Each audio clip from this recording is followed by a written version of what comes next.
As some of you may know, with Horizon Zero Dawn, or whatever the game's called, honestly, before I start the video, I should say I've never played either of the Horizon Zero Dawn games. I don't even know what the new one's called. Apparently there's a new one, like the second one, and apparently there also was a new DLC.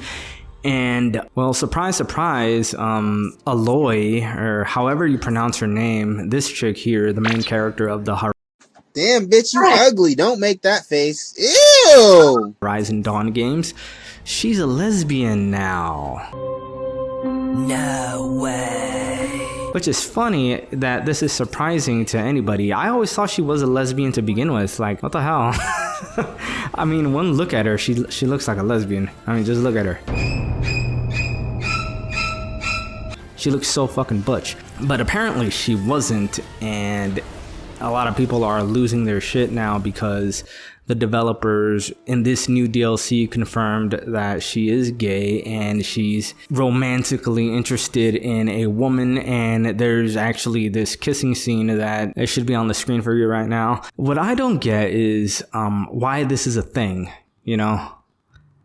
I just don't understand why developers keep insisting on including these sort of sexual things in kids' video games, essentially. And I know a lot of the times when I make a video like this, decrying things like this, some people will call me like a phobe, like a transphobe, or a homophobe. I'm neither of those things because I don't fear those things, so it doesn't make any sense to call me phobic to them. And I guess what they mean to say when they call people phobes is that you hate them, and that's not really the correct usage of that word, but you know, we're talking about liberals here, so you know, far be it from me to expect them to understand anything. But no, I don't hate trans people and I don't hate gay people, but one thing I do understand is that they are a very, very, very low percentage of the population, but somehow they are overrepresented in today's media, particularly in video games. Apparently they also want to do this with Lara Croft, which she's always been straight, and now they just want to turn her gay for some reason. They are just massively overrepresented, and it doesn't make sense for them to just keep complaining about representation. It especially becomes a problem when they just keep taking already established characters and changing them. You know, like what happened with Cleopatra. And she's not even an established character. She was a real fucking person who was actually, you know, had European roots. She wasn't, you know, black, as they're trying to say. So I just don't see why there is this constant push for forcing this sort of stuff into video games. Like, they've already completely ruined the film industry. It's like they're just gonna do the same thing with video games. Arguably they already have.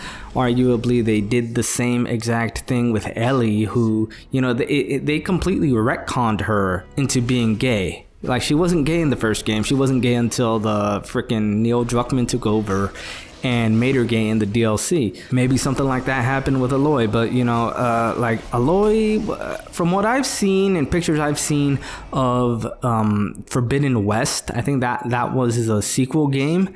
The game was already woke beyond belief anyway. So again, I don't understand why people are so surprised. This should have been, you know, like, it's not like it came out of left field. And that's pretty much why I never even bothered playing it, even though I had freaking PlayStation Premium for like a year, and I think both games were available. I saw them on the PS Plus shop quite a lot, and I never bothered to even download them to try them because I just didn't care. I have no issue with gay people or trans people being in video games unless it's done in a political manner. And it doesn't have to be at this point. You know, it really doesn't have to be. Most people are very accepting, but they are not accepting when you try to force things on them. Like, I was all for gay marriage a long time ago. Like, you ask me now, though. It's like, if you ask me about that kind of crap now, I don't know if I can support it because look where it got us. The whole slippery slope conservatives back then, like 15 years ago, they were completely right. It's like you give them an inch and they'll try to take the entire fucking mile. They will try to take the whole fucking thing. They'll try to take the whole fucking planet. And like you see that happening now. But again, I don't really have an issue with them being in video games. Just don't do it politically and don't change already established characters into something that they simply are not. Like you're an indie developer or something and you want to make a game that stars a woman or whatever, or a gay dude or a gay woman or a trans person or whatever you want. You go ahead and do that. Make it original. That's what I would prefer to see. Like I don't have a problem playing a game that stars a character like that. It's just if you try to force it down my throat, it ain't gonna go down. That sounded weird. Anyway, so they wonder why most video game characters and stuff are white.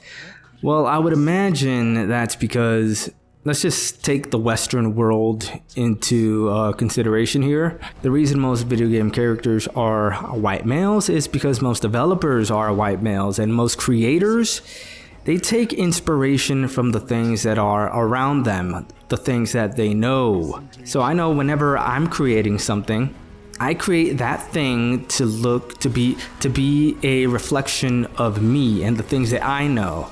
It just so happens that most people here are white, right? So of course most character representation that you see is gonna be white. That makes sense. I don't get how people don't understand that. Like it's just simple common sense. In Japanese video games, what do you think most characters are? They're fucking Japanese. It has nothing to do with racism or bigotry or anything like that. That's just how it is. You take a black creator, more than likely he's gonna create a black character. That's just how it is. Anyway, this entire liberal infection into the video game world is something that, you just hate to see it. You just absolutely hate to see it because it's like, you just know if these people could turn a Nintendo franchise into some woke parody of itself, then they absolutely would. Like, that's kind of why they trashed the Mario movie so hard, because, like, just look at the fucking, what is it, Metacritic or fucking Rotten Tomatoes? The critic reviews on Rotten Tomatoes are abysmal. They are horrible. It got like a 56% or something, while the audience reviews absolutely loved it. That to me tells me that the reviewers, quote unquote professional reviewers, and I say that with a smirk on my face because they are not professional in the least bit. These are obviously very paid off people who wanted the film to fail. And that's why they reviewed it so badly. Anyway, I'm going off on a tangent here. So that's going to be it for this video. I'll see you dudes on the next one. Don't forget to hit the like and sub. I would appreciate it very much. Bye-bye.